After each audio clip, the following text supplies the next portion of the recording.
Why did we do a rosé in '05? I remember very clearly why we did it, and that was such a memorable year. The first vintage in this facility, and so of course it's extra special.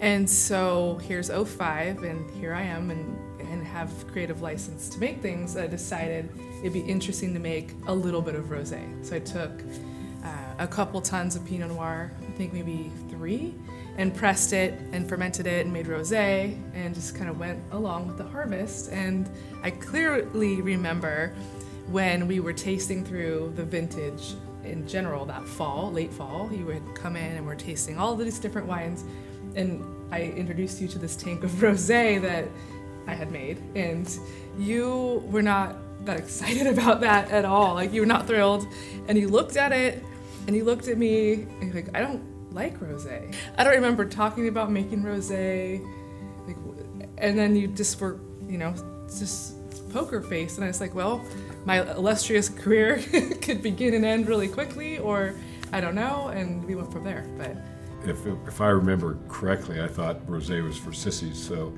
I was certainly surprised that we would do some. There's no question that rosé has become very, very popular, and LaRue's even gone back to drinking rosé. Why is that? I just think it's so refreshing, and it's so wonderful to drink, and it's an easy drink. I mean, around the lake, around the pool, around the vineyard, any place, it's very easy.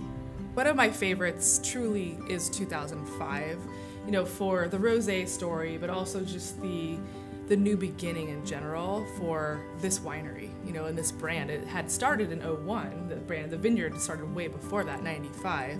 But my personal part of the story was, 2005 was when we made our first vintage here, and it was just so exciting, and it was a really successful vintage too, growing season-wise. It was a little bit challenging because it was cooler and we had some rains, nothing that was bad for the vintage, but just that new beginning of making these wines.